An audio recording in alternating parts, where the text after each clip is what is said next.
Welcome to Storytime. I'm Cherie Baker, your host and author of today's book, Coffee Cakes and Dragon Eggs. Enjoy! Chapter 4. Many hours later, long beams of warm yellow light entered one of the small bedrooms in the mill. As morning dawned, the light crept across the floor towards a mound of patchwork quilts and old duvets. When it eventually sprawled across the fabric, a golden snout emerged from the mass. Eliza's nostrils flared, inhaling a few times. Smells like scones. Maybe oatcakes baking. She sighed contentedly. Auntie had read her one of the favorite stories just before bed, the one about a caterpillar with a voracious appetite. The bug was kind of like Eliza. She could eat anything too, but she wasn't soft and squishy like a worm. Maybe she was already a butterfly. She had wings. Extending her wings towards the sunny window like daphne's yellow curtains, Eliza sat up and stretched, flapping the leathery folds a few times. It made a wonderful whoomp noise as she flicked down.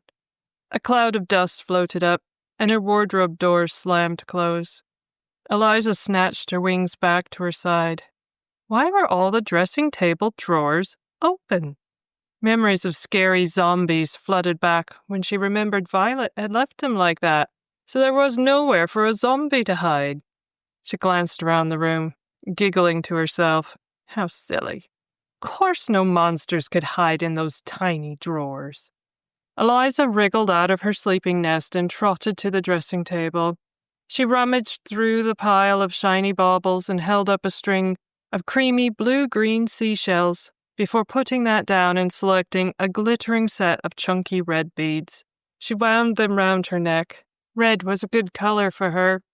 It covered the scar that nasty dog had left, and it made her look strong and fierce, just what she needed to protect the mill from zombies. She peered at her reflection, fluffing her neck fronds to make it stand out straight. Each time, the thin layer of scales fell back to lie smoothly along her neck. After 10 tries, her tummy rumbled, reminding her of the oatcakes. Stupid fronds never extended the way she wanted, but she didn't have time to sort it out now. A grown-up, golden child would get all her chores done before breakfast, so Eliza trotted down to the foyer and pushed an old straw broom around the empty space. I wish Violet hadn't closed the cafe. Someday she wanted to be a pastry chef, or maybe a librarian. Either would be more fun than pushing a broom, but at least she got a good allowance for her chores. 10 whole magazines each year to do whatever she wanted with. She always picked something with a pretty cake on the cover, even if she needed Violet to read it to her. When she swept the whole room, including under the table and stacks of chairs, Eliza put the broom back in the corner cupboard and grabbed the Morning Post off the front step before the rain spoilt it.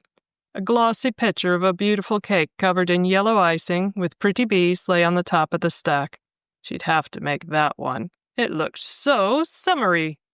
Eliza tore off the wrapper and thumbed through her subscription to Sugarcraft Extravaganza as she headed back to the family quarters on the left side of the mill.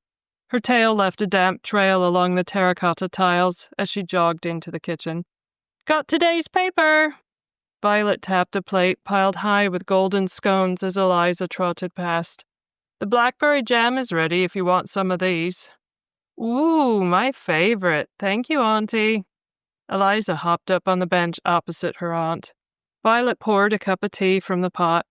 She looked dazzling this morning in her purple stretched trousers and blue floral blouse. Eliza speared a fruit scone and held it in front of her snout. She puffed her cheeks out, letting the warmth in her gullet rise up. She controlled the exhalation just enough that a tiny flicker of fire licked the little cake. It was an excellent grown-up girl's well-controlled bit of flame work. Before the scone turned golden, her tummy rumbled again, so Eliza flipped it over and puffed on the other side. The scone stayed a pale cream color. Eliza puffed out her cheeks and tried once more. But still, the cake remained untoasted. "This is taking forever!" "One side is good enough." Eliza dipped her claw into a jar of homemade jam and spread thickly across the toast. Can I bake a cake today? There's a beautiful picture in this month's magazine. Violet set her cup down. I'm not sure if you can, to be honest. Your flame seems to have gone out. She reached over and touched Eliza's brow. Are you feeling well? No trace of a cough or sore throat? Eliza wriggled back, shaking her head. I'm fine. I don't need any medicine. The last stuff had made her sit in the litter tray for a very long time, and what came out was best not mentioned. Violet sighed. In that case, it's probably time for more Starstone. Yeah, that's much better than cake.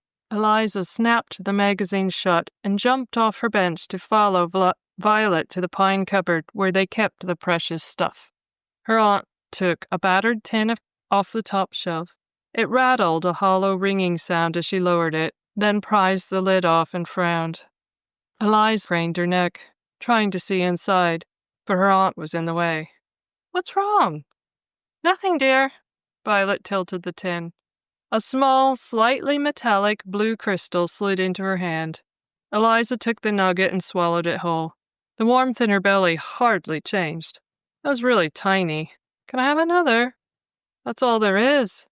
It should keep you stoked for a few days. Violet put the tin away briskly and then scowled at the wall for a moment. Eliza went back to the table. She knew better than to pester her auntie when she was in that mood. Violet yanked a drawer open and took out a sheet of paper and a pen. While Violet wrote, Eliza speared another scone and blew on it. She tried to be gentle, but the tea cake turned the color of charcoal in a millisecond. Eliza wrinkled her nose. If she wanted to protect the mill, she'd have to be more grown up than that. She should be able to control her fire, even with a fresh batch of Starstone in her belly. Eliza dunked the scorched scone into a pot of jam and chewed through the disgusting cake, trying to be happy that her fire was restored, but only tiny babies burnt their breakfast. Violet took her waxed raincoat off a hook on the back of the door. I've got to go to the post office. Be good while I'm out. Can I bake a cake? Violet shuddered. Definitely not. Eliza's lower lip slid out and she slumped over her breakfast plate. A little birdie's gonna land there and take a poo. Violet tapped Eliza's snout with her umbrella.